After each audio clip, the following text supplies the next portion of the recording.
México inicia con nuestros antepasados en la época prehispánica con las escuelas Tepozcali y Calmecac.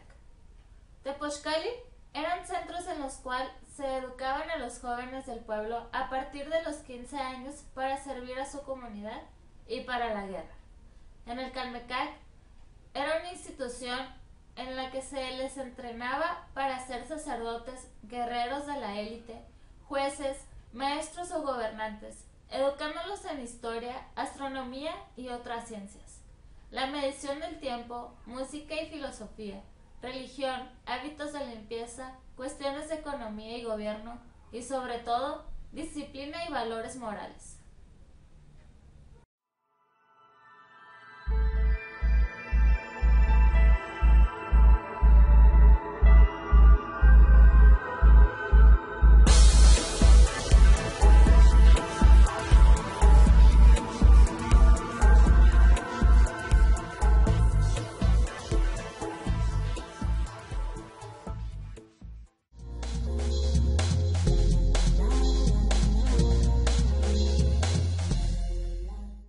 La educación privada en México se inicia desde tiempos de la colonia, cuando los llamados preceptores se ocupaban de la educación individual, niños y niñas y jóvenes.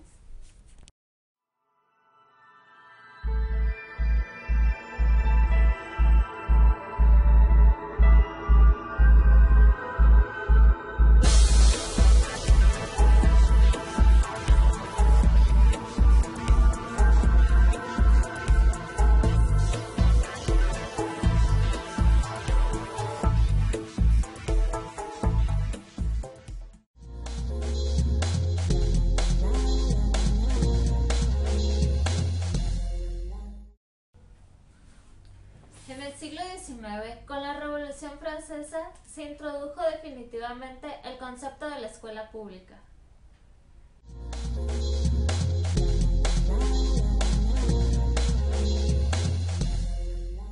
La educación privada o particular es un conjunto heterogéneo de escuelas que, comparadas con el total nacional, nunca más del 10% de total, han ejercido una influencia considerable sobre todo en la formación de ciertos sectores sociales.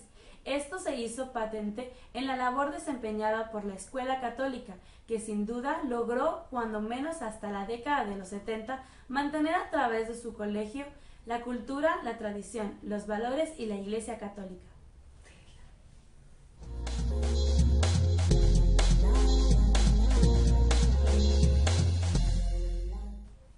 La educación pública hace referencia al instrumento que todo gobierno utiliza para formar hombres capaces de dar solución a los problemas de la nación, y así utilizar su esfuerzo para alcanzar los objetivos que la sociedad en su conjunto considera necesarios para desarrollarse exitosamente.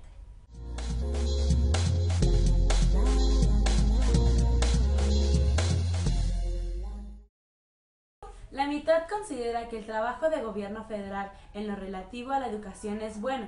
Apenas el 17% ve mal o muy mal el desempeño del gobierno de Felipe Calderón en el ramo.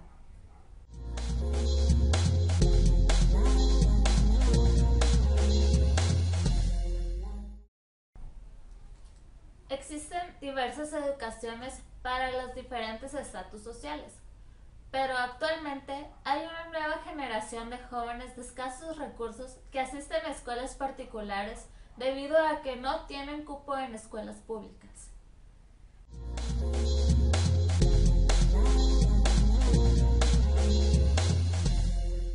La educación pública en México tiene su origen en las leyes expedidas por el vicepresidente Valentín Gómez Farías en 1833, con la finalidad de establecer la libertad de enseñanza y secularizar varias instituciones para dedicarlas al servicio educativo del pueblo.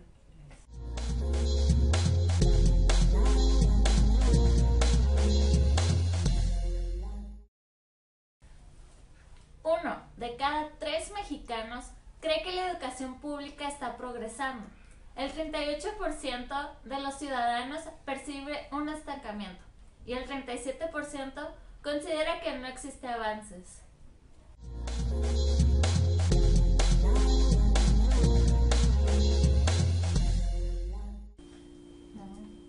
Si hacemos una comparación de los incrementos porcentuales, se sabe que si las escuelas públicas incrementan el mayor número de matrícula de los profesores, significa que cada profesor debe atender a más alumnos. Esto ocasiona que la educación personalizada no exista. Por lo contrario, en las escuelas privadas, la matrícula es menor al número de estudiantes por profesor, por lo que el beneficio académico crece, ya que la atención es más personalizada.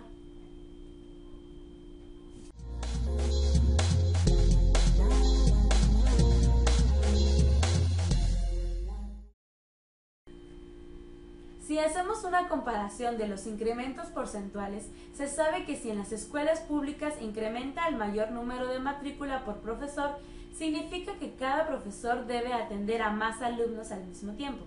Esto ocasiona que la educación personalizada no exista.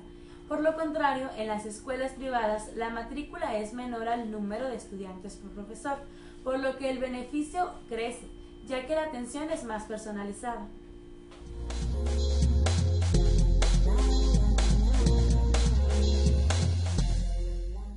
El 53% de los mexicanos prefiere una escuela pública para educar a sus hijos, mientras que el 28% prefiere una privada. En menos de un año aumentó 5 puntos la preferencia por la escuela pública y disminuyó 6 la de la escuela privada. El 15% considera que la educación en los dos tipos de escuela es igual.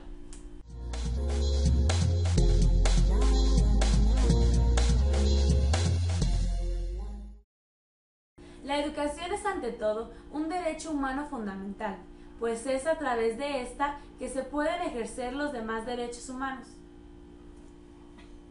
Y también se pueden crear y aprovechar las oportunidades de desarrollo que solo se obtienen gracias a un proceso adecuado de enseñanza-aprendizaje que todo ser humano debe recibir sin ningún tipo de discriminación.